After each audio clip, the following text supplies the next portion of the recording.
Ada kabar besar dari dunia militer Indonesia. Baru-baru ini Indonesia diketahui punya sebuah senjata baru, sebuah aset militer yang saking canggihnya bisa jadi akan mengubah peta kekuatan di kawasan kita.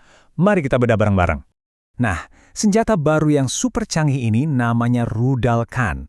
Tentu saja kehadirannya langsung memunculkan banyak pertanyaan. Apa sih sebenarnya kemampuannya? Dan kenapa ini jadi berita yang begitu besar? Ini dia penampakannya, Rudal Khan. Perlu kita garis bawahi ya, ini bukan sekedar roket biasa.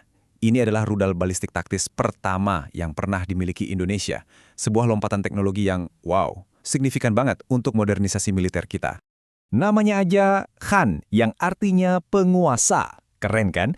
Tapi apa benar kemampuannya sehebat namanya? Oke, yuk kita bedah spesifikasinya satu persatu. Yang menarik, Khan ini sebenarnya adalah versi ekspor dari rudal Bora punya Turki. Nah, lihat deh perbedaannya di sini. Jangkauan Khan itu sengaja dibatasi pas di 280 km. Kenapa? Karena ada aturan main internasional namanya MTCR yang intinya melarang penjualan rudal yang jangkauannya terlalu jauh. Jadi Khan ini dirancang agar legal untuk diperjualbelikan antar negara. Tapi ceritanya nggak berhenti di Turki. Asal-usul teknologinya ini, nah ini yang seru. Ternyata ada hubungannya sama Tiongkok. Gimana ceritanya? Jadi begini ceritanya. Dulu di tahun 90-an, Turki mau beli teknologi roket dari Amerika, tapi ditolak. Ditolak Amerika, mereka nggak nyerah, malah nengok ke Tiongkok. Akhirnya, mereka melisensikan desain rudal B611 dari sana. Nah, dari desain Tiongkok inilah, setelah bertahun-tahun riset, Turki berhasil bikin rudal Bora versi mereka sendiri. Dan dari Bora inilah, lahir versi ekspornya yaitu Khan, yang sekarang dibeli Indonesia. Benar-benar sebuah pergeseran strategis yang luar biasa kan?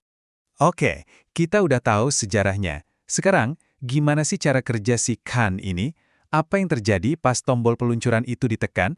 Khan ini disebut rudal balistik. Biar gampang, bayangin aja kita lempar batu. Batunya kan terbang melengkung ke atas, terus jatuh lagi ke bawah karena gravitasi. Nah, prinsip kerja Khan persis kayak gitu. Bedanya, lemparannya pakai mesin roket super kuat, jadi pas jatuh ke sasarannya, kecepatannya luar biasa. Sejauh apa sih jangkauannya? Maksimal 280 km. Biar ada gambaran, itu kira-kira jarak dari Jakarta ke Cirebon. Makanya disebut rudal taktis, karena dirancang buat medan perang tertentu, bukan buat serangan antar benua. Soal kecepatan jangan ditanya.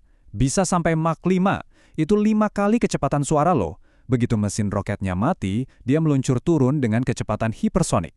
Nah ini yang bikin dia super susah buat dicegat sama pertahanan udara musuh. Udah cepet, akurat lagi. Akurasinya itu bisa di bawah 10 meter. Bayangin, dari jarak ratusan kilometer, dia bisa kena target seukuran gedung, atau bahkan mungkin kendaraan. Luar biasa presisi. Terus daya ledaknya gimana? Hulu ledaknya itu beratnya 470 kg. Kekuatannya setara sama 2 bom besar yang biasa dibawa jet tempur F-16. Jadi ini lebih dari cukup buat menghancurkan target-target keras kayak bunker atau pusat komando. Cara terbangnya itu unik, ada 3 fase. Pertama, fase pendorongan. Pas roketnya nyala ngebawa dia ke atas, sampai keluar atmosfer. Kedua, fase meluncur.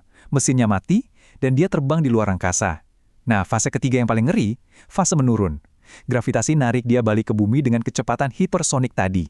Fase terakhir inilah yang bikin dia jadi senjata yang mematikan dan susah banget dihentikan.